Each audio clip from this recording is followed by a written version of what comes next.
कचहरी स्थित जिलाधिकारी कार्यालय पहुंचे भारतीय किसान यूनियन अराजनैतिक के युवा जिलाध्यक्ष विनीत त्यागी ने क्षेत्र की विभिन्न जन समस्याओं को लेकर प्रदेश के मुख्यमंत्री के नाम सिटी मजिस्ट्रेट विकास कश्यप को ज्ञापन सौंपा। उन्होंने प्राइवेट स्कूलों, आवारा पशुओं, शुगर मिल और औद्योगिक विकास से जुड़े कई गंभीर मुद्दों पर आवाज उठाई।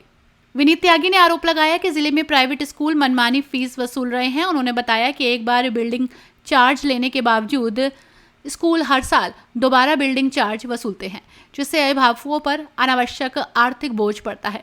उन्होंने जिला प्रशासन से मांग की कि प्राइवेट स्कूलों की इस मनमानी पर रोक लगाए। इसके अलावा उन्होंने शहर में बने काऊ सेंचुरी के बावजूद आवारा पशुओं की बढ़ती समस्या पर चिंता जताई। उन्होंने कहा कि सड़कों पर घूमते आवारा पशु न केवल आमजन के लिए परेशानी का कारण है, बल्कि कई बार दुर्घटनाओं का भी कारण बनते हैं। विनीत त्यागी ने शुगर मिलों द्वारा बेचे जा रहे कीटनाशकों यानी कि पेस्टिसाइड पर भी आपत्ति जताई और इसे किसानों के स्वास्थ्य और फसलों के लिए हानिकारक बताया। उन्होंने उत्तर प्रदेश के प्लाईवुड इंडस्ट्री को बढ़ावा देने की मांग की ताकि स्थानीय युवाओं को रोजगार के अवसर मिले और क्षेत्र का आर्थिक विकास संभव हो सके।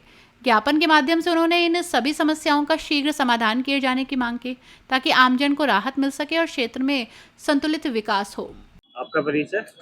मैं विनीत कुमार त्यागी, युवा जिला प्रभारी, भारतीय किसान यूनियन राजनीतिक। आज के मुख्य पहुंचा है ज्ञापन दिया है, क्या मांगे आपकी? देखो, किसानों का बहुत ही बिजी शेड्यूल चल रहा है। ये कहो कि साल भर उसे कार्य करने का जब भी मौका मिलेगा जब वो अपनी गन्ने की फसल इस समय तैयार करेगा।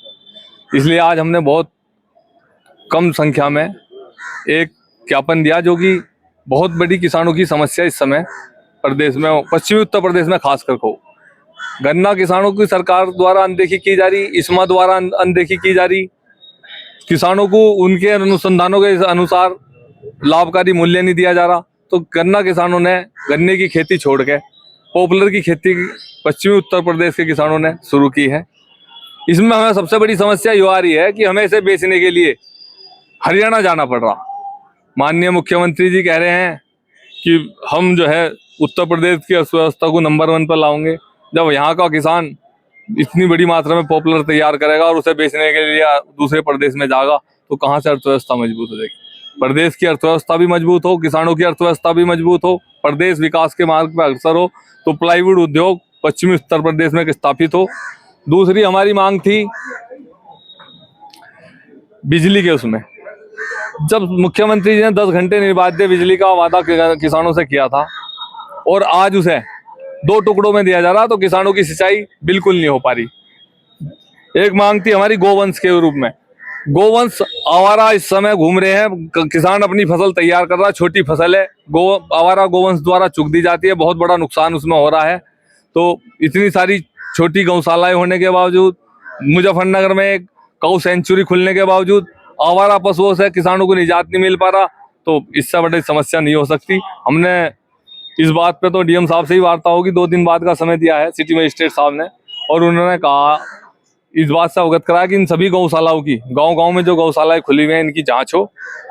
एक हमारा मुद्दा था पुरबालियान और नावला, 2 जिले की बहुत बड़ी आबादी के गाँव हैं। पुरबालियान से तो 2 हमारी बहनों ने पदक जीत के जिले का और देश का मान भी बढ़ाया है। वहाँ एक मिनी स्टेडियम की स्थापना हो, जो जनप्रतिनिधियों द्वारा भी वादा किया गया है। गांव नावला में 40 बीघे जमीन जूनियर हाई स्कूल नावला के पास है और वहाँ पर 3 प्राइमरी स्कूल चलते हैं, 2 जूनियर हाई स्कूल चलते हैं। हमारी मांग है कि सबको कंबाइंड करके एक महाविद्यालय खुले और एक मिनी स्पोर्ट स्टेडियम की स्थापना वहाँ 40 बीघे जमीन में की जाए। एक स्वास्थ्य विभाग का था, आज अवैध रूप से तुम्हारी लैब, अवैध रूप से बिना लाइसेंस के डॉक्टर डॉक्टरी कर रहे हैं, आदमी की उससे खिलवाड़ की जा रही है। एक हमारा स्कूलों के ऊपर था, स्कूलों में हर साल जो है तुम्हारी बिल्डिंग चार्ज, हर साल नए कोर्स, ड्रेस, इस प्रकार उसका अभिभावकों का शोषण किया जा रहा है कि वे शिक्षा के मंदिर ना होके एक तरह लूट के अड्डे बन गए हैं। जब हम ट्यूशन फीस मनमाफी स्कूलों की दे रहे हैं तो हर साल हमसे बिल्डिंग चार्ज क्यों लिया जा रहा? तो इन्हीं सब मुद्दों 8 सूत्रीय मांग पत्र पे हमारी आज सिटी मजिस्ट्रेट साहब से बात हुई। 2 पे उन्होंने हमसे वादा किया कि बीएसए से मैं ही मीटिंग करके आपके इनके समाधान की कोशिश करूंगा। 6 मुद्दे ऐसे हैं जो डीएम साहब से और माननीय मुख्यमंत्री जी के स्तर से हल होंगे, तो उसमें 2 दिन बाद डीएम साहब से मिलने का समय मिला है और हम अपनी बात को मुख्यमंत्री तक पहुंचाएंगे और उम्मीद करेंगे कि किसानों के इन मुद्दों को और आम जनमानस के इन मुद्दों को मुख्यमंत्री अवश्य ही हल कराएंगे।